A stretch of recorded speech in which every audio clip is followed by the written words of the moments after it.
And welcome.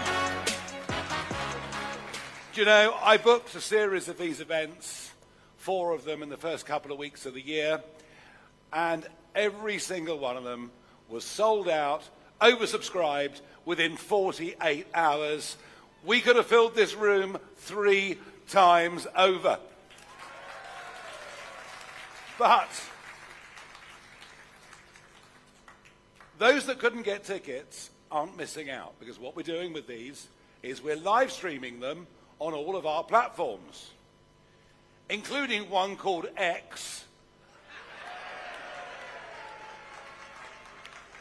And you know, we have good days and bad days in our relationship, but that's the way it is. But we live stream these events, and you know, last Friday evening we were in Leicester, and watching through the party's accounts, my accounts, on Facebook, on X, TikTok and elsewhere. It wasn't just 1,000 people in the room. 900,000 people watched our event last Friday. And I know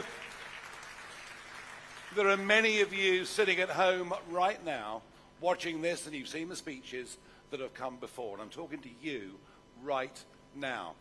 These people in this room are all paid up members of Reform UK. But I know that most of you watching this at home believe in what we're trying to do, want this country to be saved. You've not yet joined the party. So please go on to the Reform UK website and join the People's Army, and do it right now. And talking of that, have you all seen the live membership ticker? And hey, we're through 179,000 and we're going strong. And I tell you what, there's real momentum, there's real buzz, there's real energy. This party is going places. Westminster doesn't know what is going to hit it, believe me. Now, I called these meetings with a very specific purpose. We're in Surrey and here in this county and next door in Kent and just down the road in East and West Sussex and elsewhere. On the 1st of May this year, there were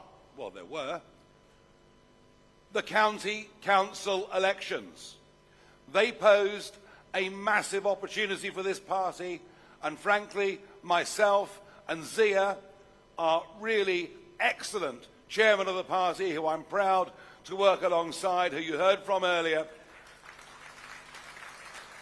And we really have spent the last 5 months trying to get the branches opened, trying to get the candidates to come forward to be vetted, getting them in position.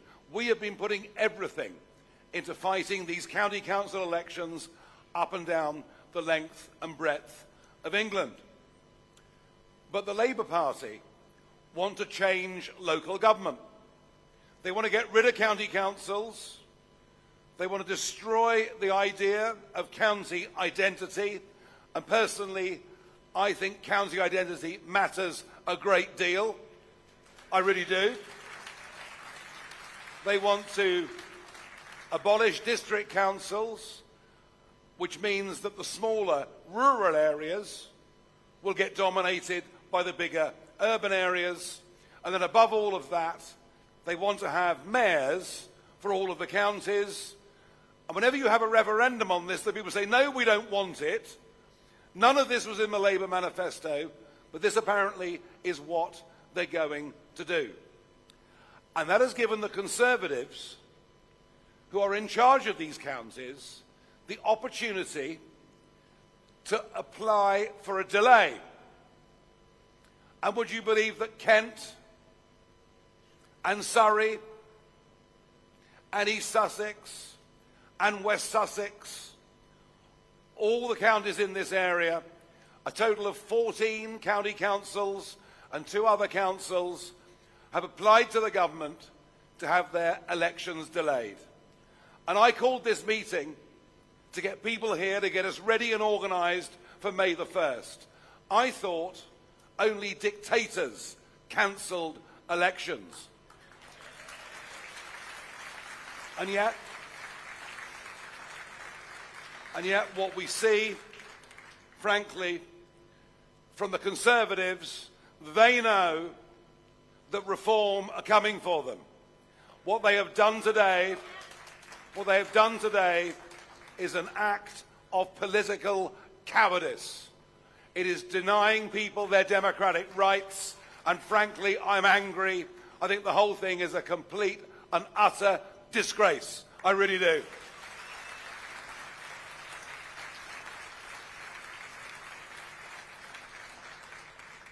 But we must not, in these counties here, allow what they've done to stop or quell our momentum in any way. We've got to go on building branches. We've got to go on getting candidates out in the field. We've got to go on putting leaflets through doors. We've got to go on building data. We've got to go on being engaged and involved in local issues and with local media. Do you know something? When these elections do finally come, they'll be in for an even bigger shock, because we'll be bigger and better organised and stronger, and we'll get even more votes than we would have done on May the 1st this year.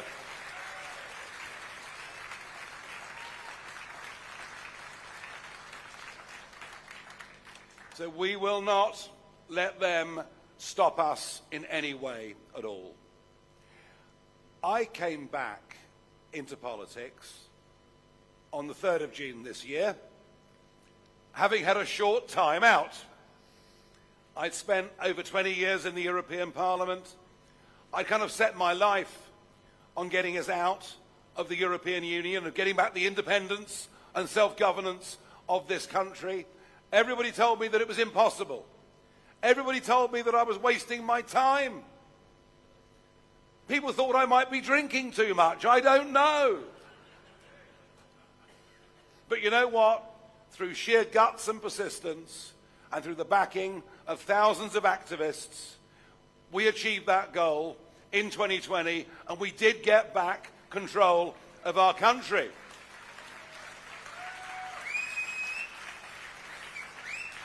And of course, the big part of that was to control our borders.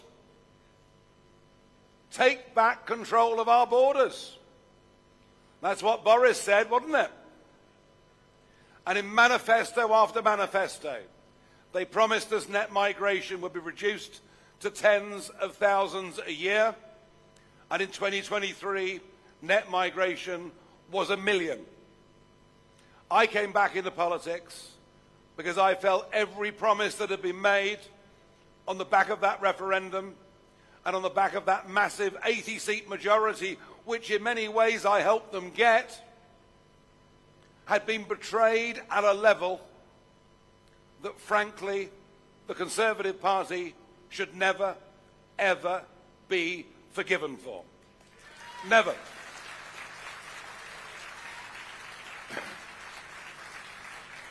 And I could see that we were in societal decline. I could see that we were in economic decline.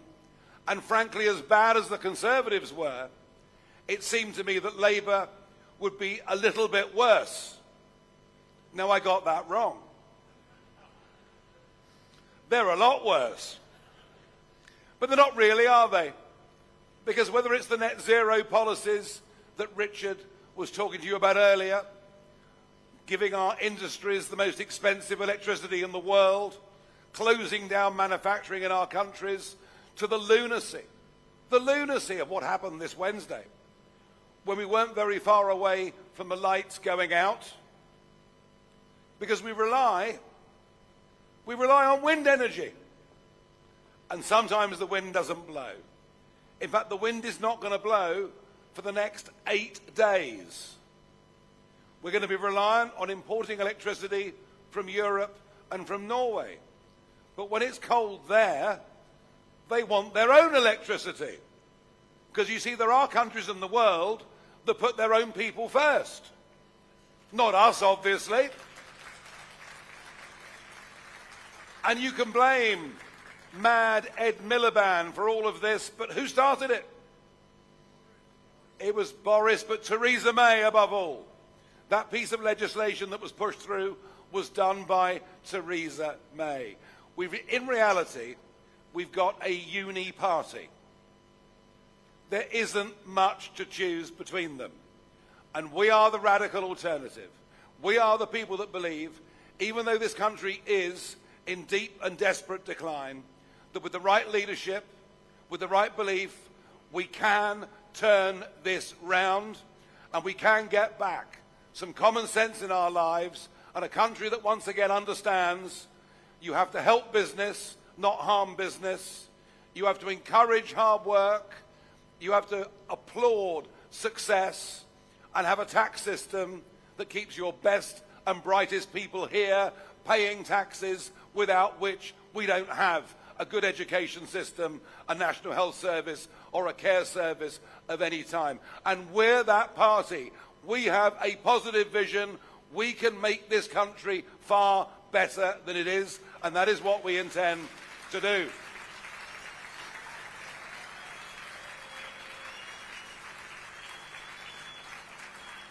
But it's going to need a superhuman effort on behalf of all of us. And on that point of societal decline, we used to call them grooming gangs, but that term is too mild, isn't it? These are mass rape gangs. What has happened and the scale on which it's happened seems to be almost incalculable. Charlie Peters, the investigative reporter for GB News,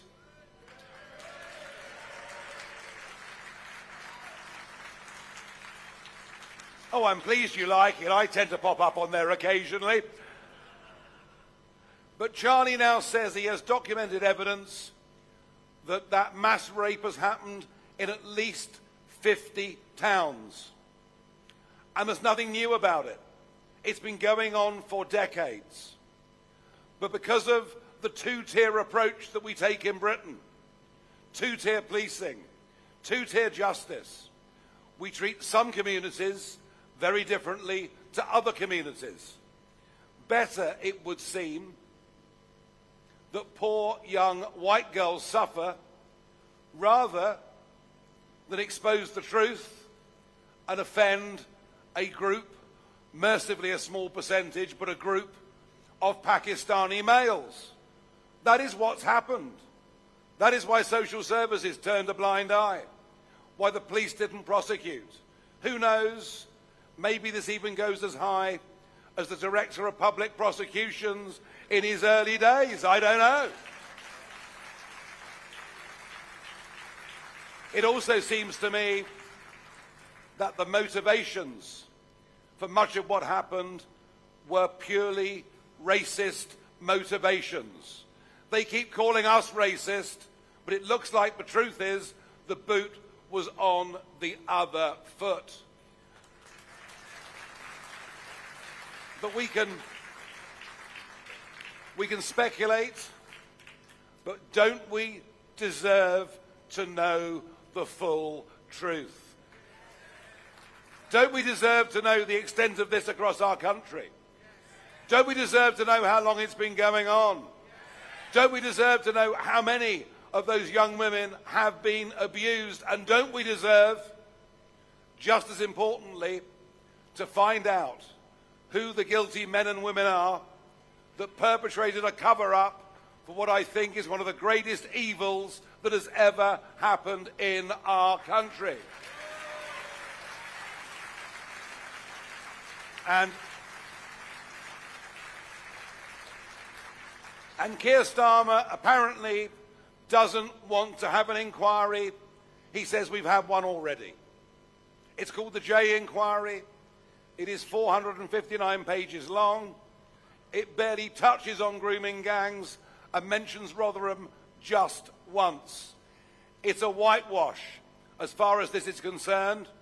We know that 76% of the population want this inquiry and want the truth. And if Starmer won't do it, and I'll give him to the end of the month, if Starmer won't do it, I will raise the money and we will hold that full public inquiry. We will do it.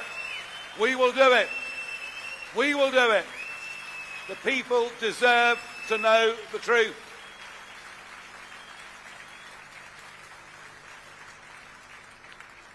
And I also talked about economic decline. Well, we're getting poorer. Funny thing, isn't it? The more immigration goes up, the poorer we become. It's truly incredible that of the last 2 million people that came into Britain under a Conservative government, those that came in from outside the European Union, of those 2 million, only 16% are working. Only 16% are earning and paying tax. The rest effectively become a burden on the state. We need some frank, plain speaking. And I say that as somebody and a party that I lead. We want no truck with extremism of any kind at all. We don't actually care what colour you are. We don't care what gender you are. We don't care what your sexual preferences are. In fact, we'd rather not know what they are.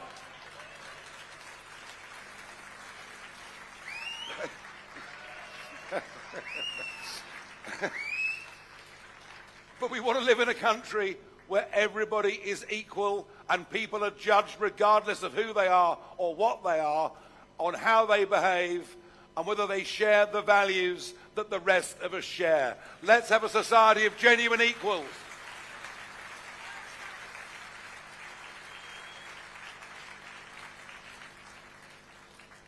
Now, I've got to tell you, I've never been particularly impressed by Rachel Reeves. But my colleague Lee Anderson, I mean, Lee is funny. He really is funny. It was Lee in PMQs after it was revealed that far from being some senior economist at the Bank of England, that Rachel has spent most of her time in personnel or whatever it may be. And Lee called her Rachel from accounts.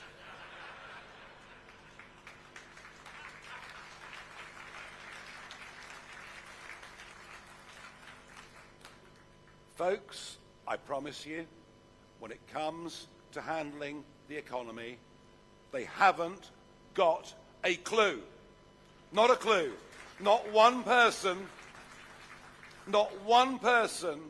on that Labour front bench has ever worked in private business. Not one. And what they did in that budget, and in the weeks preceding it, they're going to pump more money into the public sector and hammer the private sector. They say they're a government about growth.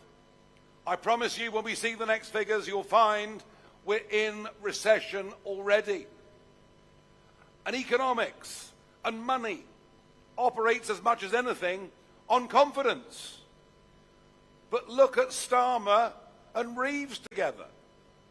Does that inspire confidence? They're miserabilists. He even gave a speech, didn't he, Starmer, saying things can only get worse. Well, were you in charge? I agree with you.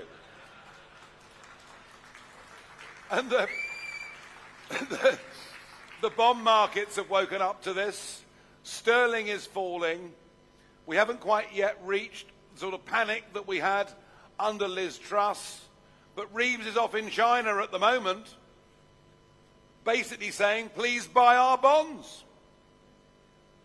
And the next stop, who knows, those of greyer hairs will remember, it could even be the International Monetary Fund.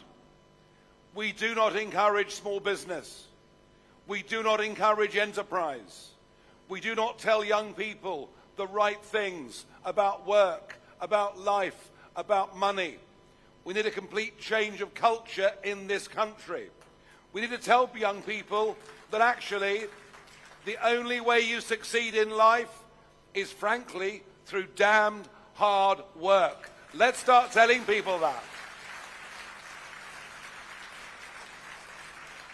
Let's stop knocking success. Let's stop looking down or trying to punish those that make money. That is how the world goes around.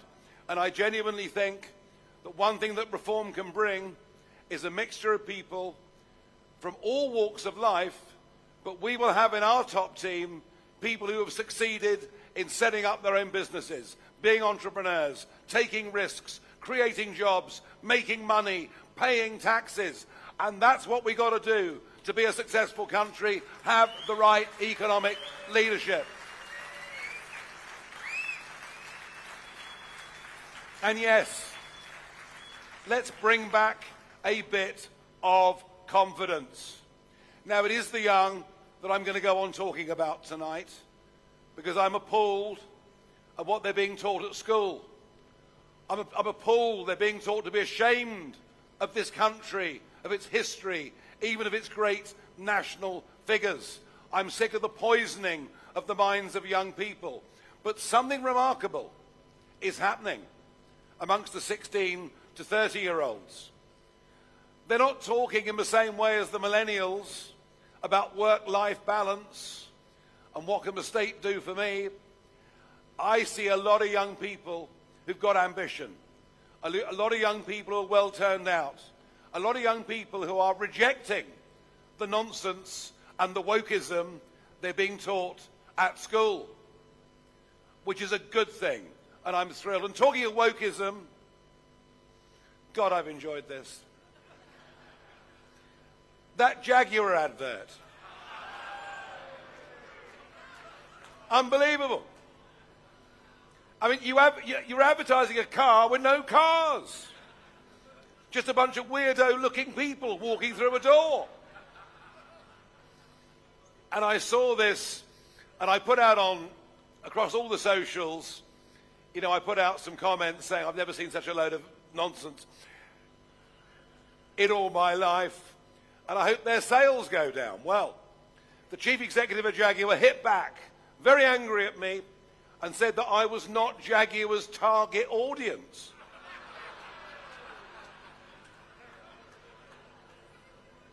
I would have thought with gin and Jags, I thought I was the perfect target audience for a Jaguar, but anyway, the good news is their sales figures came out yesterday, and in the last quarter they've fallen by over 25%.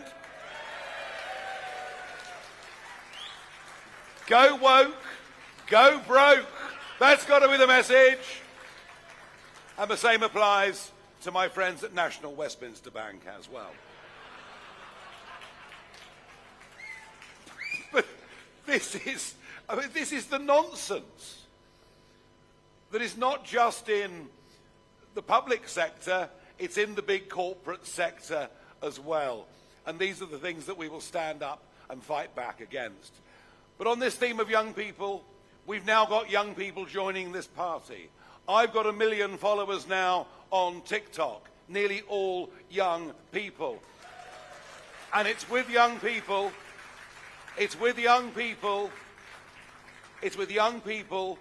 and the People's Army, you can all do your bit. And I hope you will all do your bit. But we need lots and lots of young legs, don't we, out there campaigning, helping us. We need that youth and energy. And I'm pleased tonight to introduce you to one or two of them. I'm going to begin with a man called Hunter-Clarke. He was, a few years ago, the youngest councillor in the country. Since then, he's gone on and qualified as a solicitor. And last year, he was one of the few Conservative gains in local elections that happened all over the country. But tonight, I'm not sure he's told the Conservative Party this yet,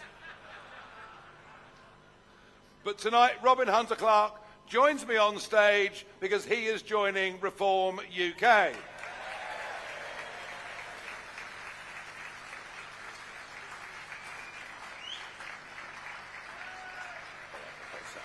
Good. Stuart.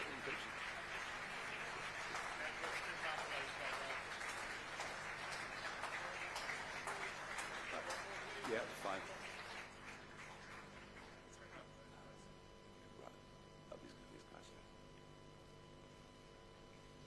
Right, over to you. Well, thank you, everybody. Thank you, Nigel. And Happy New Year to you all. What a year it's going to be, hey? It's an absolute pleasure to stand before you tonight as your newest councillor, and I've come all the way from Norfolk. So the authority I belong to is a district council called Breckland, for those of you that may know it. And so I'm very proud to stand here before you this evening, now representing Reform.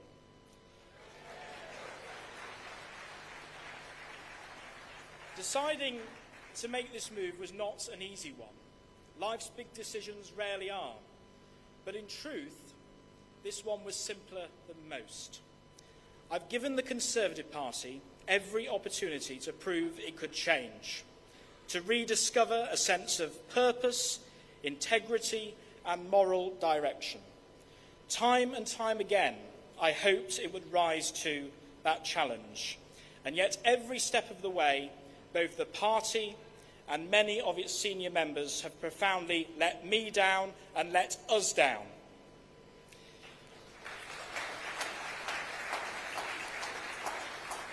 Ladies and gentlemen, much has been said recently about the Conservative Party dying.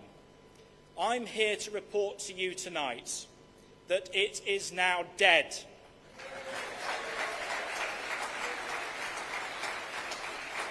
In fact, I checked for a pulse before I left it, and I can confirm it's not just dead, it's been embalmed, buried and forgotten.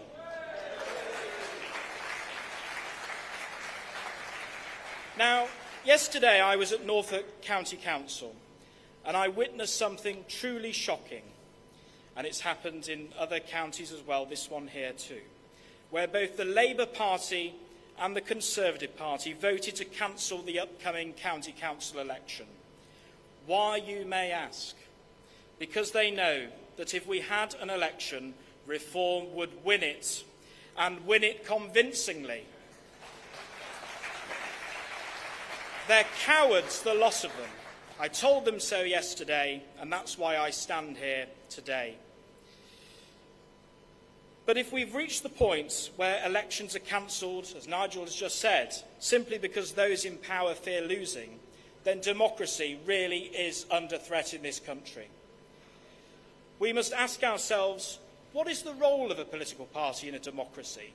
It's to serve the people, to represent their hopes and concerns, and to stand up for their future.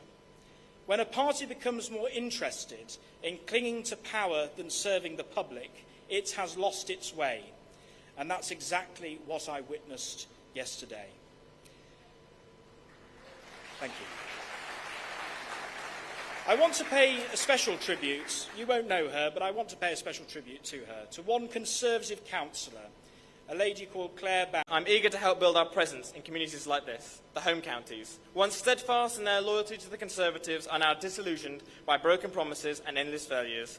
Reform UK offers these voters a fresh start, an opportunity to be the voice of reason, the voice of action, and above all, the voice of hope. And I stand before you tonight not just as a defector, but as a believer. I believe in the vision, the energy and determination of Reform UK. I believe in our ability to reshape the political landscape of this country. And I believe with every fibre of my being that if we maintain this momentum, Nigel Farage will be the next Prime Minister of this great nation.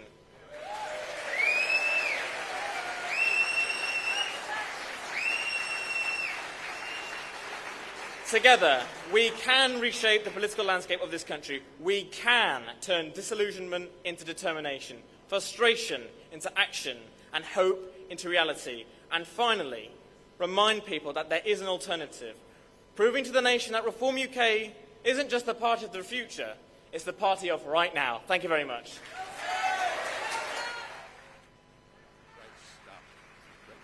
Don't take my notes.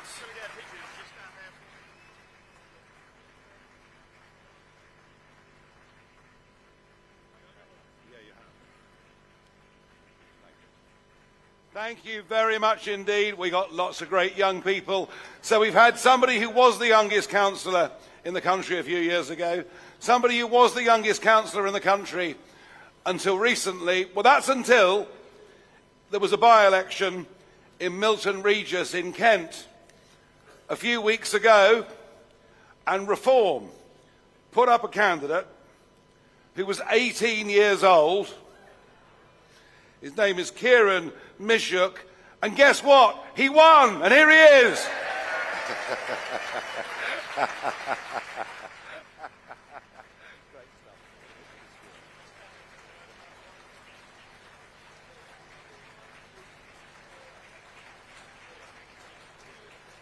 So there we are. He's the youngest councillor in Britain. He's 18 years old. He's won a by-election for us. Give him a big hand. Thank you, everyone. Now, it was 3 weeks ago today that I found out that I get the honour and the privilege to represent Milton Regis as Reform UK's new councillor. It is a dream of mine, or was a dream of mine, to be the youngest councillor in the country, as it is everyone who is young and politically minded. And my God, I've done it.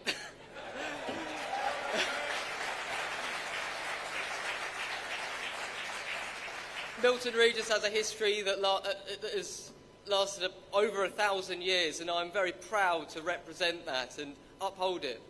I know there's many people in Milton who are fearful of the expansion of Sittingbourne in destructing their town's notoriety and history. But I will defend that, and I will make sure that everyone in Milton knows that they should be proud of their history,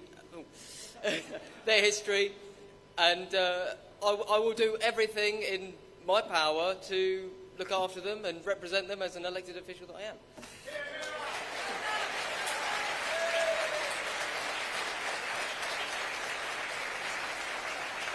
I will apologise for any little slip-ups. I was only noted 2 hours ago that I'll be speaking here, so I haven't really prepared anything.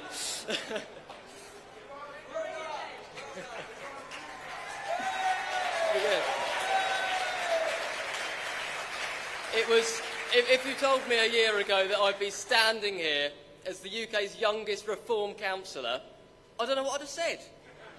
Because a year ago, I was a timid little boy at school being told that my views weren't right.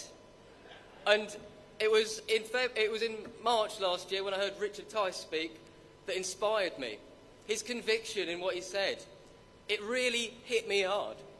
I knew that Reform was the future. And when I became a member at school, everyone laughed at me. And I'm not going to use the same quote, because it's already been used. But I'm here now, representing the country I love. Only Reform would have got me there.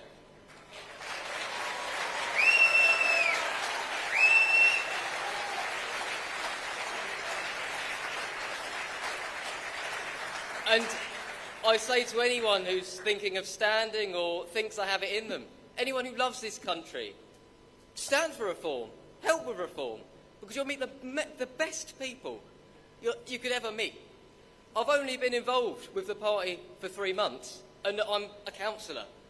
It's amazing. This journey is incredible, and I've met some of the most amazing people in my life. Jess Valentine, the hardest working man I've ever met. Ryan, he speaks for England, but by God, he's amazing. Max, I wouldn't have been able to do it without him.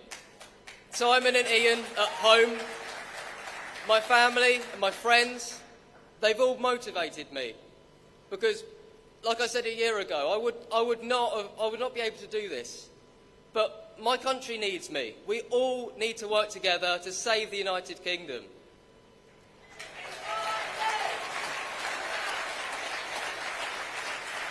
And I ask anyone, young and old, anyone, if you care about the future of your family, the future of your community, and the future of your country, get behind Reform, become a member, and let's save Britain.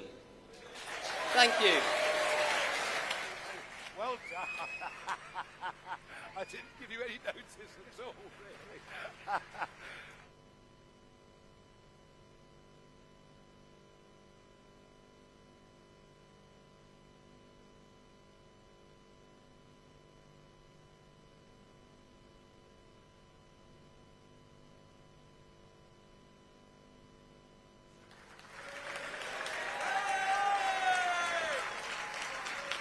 Brilliant. Brilliant. Great stuff. Thank you, everybody. Thank you. Thank you. Thank you. Well, there you are. We're a party of optimism. We're a party of belief. And as you can quite clearly see from those three young men, we are a party of the future of British politics. And things are about to change. We're going to see the biggest change we've seen in politics for 100 years. The biggest change in British politics since the end of the First World War and the Liberals disappeared and Labour came in. Something remarkable is happening. Thank you for all coming along this evening. I'm sorry for those that didn't get tickets but watched us on the live stream. For those still watching, join, join, join. I'm sorry it's been so cold in here, but the Racecourse lost their winter fuel allowance.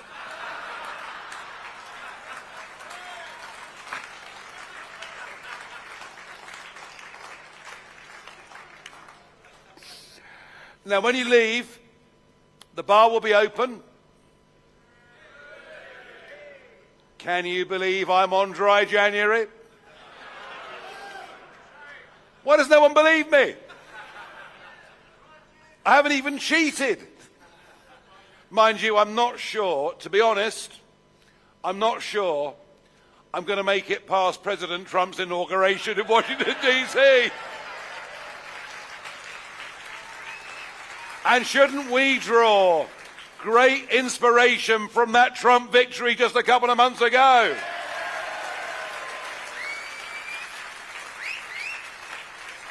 People thought he was down and out, but he just fought on bravely, stood for the right things and won. And this won't be easy. You know, we got to level in the polls yesterday with Labour, well ahead of the Conservatives. The establishment are not going to come out with a tray of drinks. This won't be easy. We'll come under sustained attack. I know what it's going to be like. I've sort of been there before. But have faith in us, believe in us. Don't trust everything that's written in the newspapers about us, and know what we're fighting for, and it is for the future of our country. If we don't stand up and do this, this great nation of ours will go down the drain. You all know that. That's where we're headed.